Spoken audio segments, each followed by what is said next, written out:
This video is brought to you by Squarespace. Whether you need a domain, website, or online store, make it with Squarespace.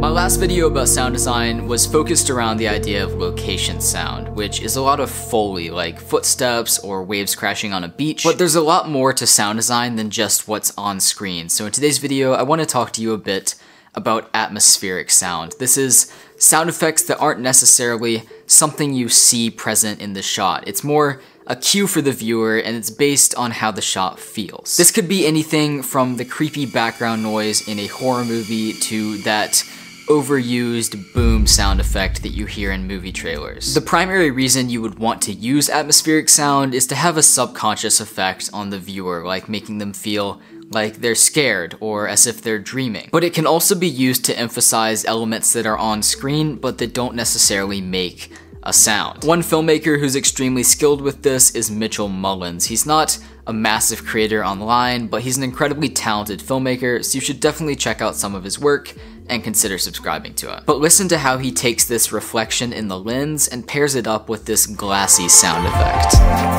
How can I do this?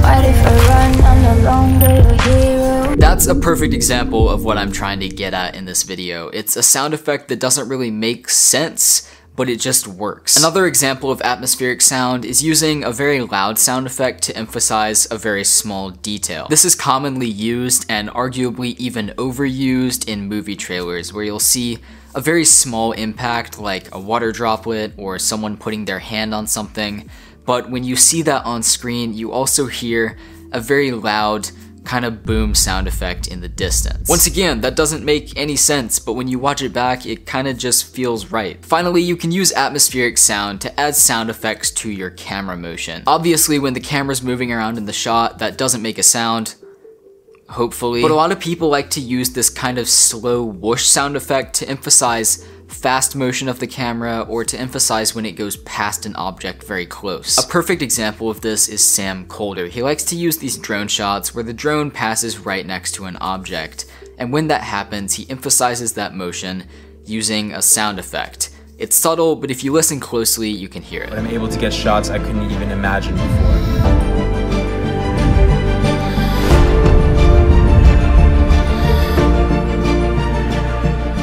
Even though the camera is something you're traditionally not supposed to hear in the shot, using sound effects in this manner can help to give your footage more of a feeling of motion. Now that we've gone over the basic reasons to use atmospheric sound in your video, I want to show you how to find and create these sound effects for yourself. But before that, I want to take a quick second to talk about Squarespace, which is of course the sponsor of today's video. If you're watching this video, chances are you're a creator looking to showcase your brand, your work, maybe your merchandise, and you can do that today by using Squarespace to create a website, portfolio, or online store. It's easy to make a new site or even transfer a third-party domain, and Squarespace is an all-in-one platform with nothing to install, patch, or upgrade. And if you still manage to mess something up, Squarespace has award-winning 24/7 customer service to help out. With designer templates, you can make your site look as great as your work, because your photos, your videos, your whatever, they're bangers, and your site will be too if you make it with Squarespace. So go to squarespace.com for a free trial, and when you're ready to launch, go to squarespace.com/Aidin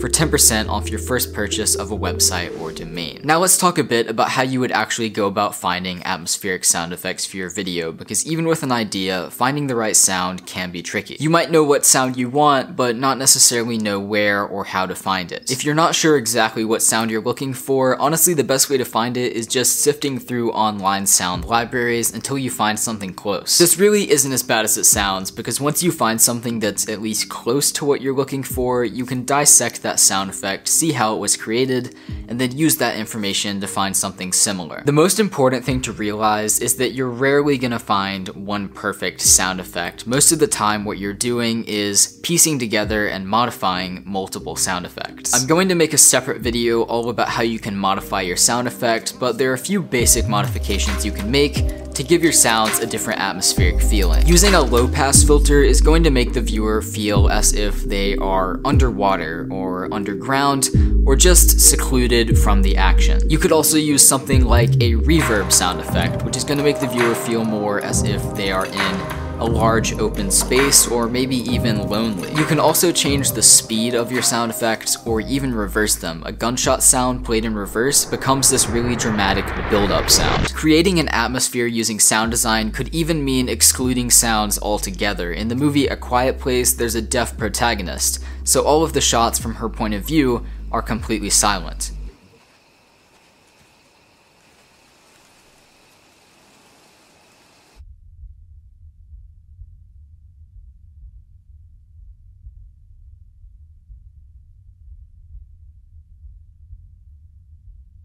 And those are some of the most intense parts of the movie, because having no indication of what's about to happen is pretty suspenseful. Hopefully this video gave you some ideas as to how you could use your sound design in a more creative way. But that's all for today. I hope you enjoyed it and learned something from it, and if you did, do feel free to show your support by leaving a like on the video, sharing it with your friends, or even subscribing to my channel. I upload 2 new filmmaking tutorials every single week. But that's all for today. Keep creating, and I'll see you in the next one.